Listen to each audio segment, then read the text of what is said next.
নমস্কার, সপনা with news নেটওয়ার্কে স্বাগত। বাড়ি ফাঁকা থাকার সুযোগ নিয়ে দুঃসাহসিক লুট চালালো দুষ্কৃতীরা। উত্তর দিনাজপুর জেলার রায়গঞ্জের হাটমনি গ্রামের ঘটনা। সূত্রের খবর, সন্তানদের পড়াশোনার জন্য রায়গঞ্জ শহরে থাকেন ওই বাড়ির গৃহকর্ত্রী মাধুরী ঘোষ। মাঝে মধ্যেই গ্রামের বাড়িতে এসে দেখে যান জমি ভিটের পরিস্থিতি। এদিন সকালবেলা বাড়ি পরিষ্কার করতে এসে দেখেন বেশ কিছু ঘরের তালা ভাঙা। ঘরে ঢুকতেই নজরে পড়ে লণ্ঠভণ্ড অবস্থায় পড়ে রয়েছে আসবাবপত্র।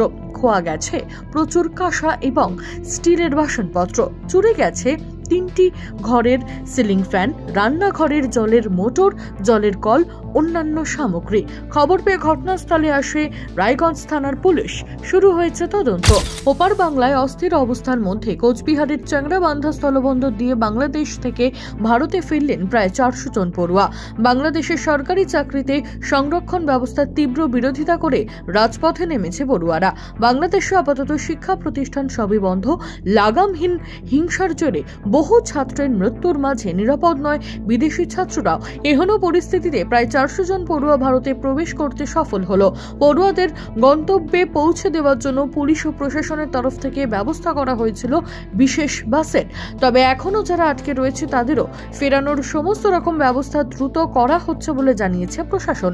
জওয়ানের গাড়ির সঙ্গে প্রাইভেট গাড়ির মুখোমুখি সংঘর্ষে প্রাণ হারালো চালক। মর্মান্তিক দুর্ঘটনার সাক্ষী থাকলো মুর্শিদাবাদের ইসলামপুর।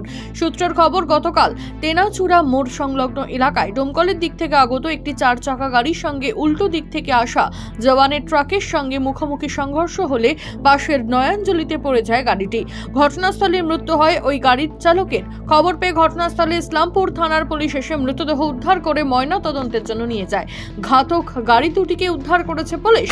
আলিপুর আবহাওয়া দপ্তরের সতর্কতার মাঝে ঘটল অঘটন। গুরু পূর্ণিমার ভরা কোটালে উত্তাল সমুদ্রে দুর্ঘটনার কবলে নৌকা। উল্লেখ্য, মৌসুমী অক্ষরেখা এবং ঘূর্ণাবর্তের কারণে 5 দিন গভীর সমুদ্রে মাছ ধরতে যাওয়ার উপরে নিষেধাজ্ঞা জারি করেছে হাওয়া অফিস। এরই মাঝে গঙ্গাসাগর বেগুয়া খালির কাছে মাছ ধরে ফেরার সময় সমুদ্রের প্রবল ঢেউ সামলাতে না পেরে উল্টে যায় 2টি ইলিশ ভর্তি ডেইলি ফিশিং বোট। অসুস্থ হয়ে পড়ে বেশ কয়েকজন মৎস্যজীবী। তড়িঘড়ি তাদের উদ্ধার করে হাসপাতালে পাঠানো সম্ভব হলেও প্রায় 40 থেকে 50 কুইন্টাল মাছ ভর্তি 2টি নৌকা ভেসে যায়।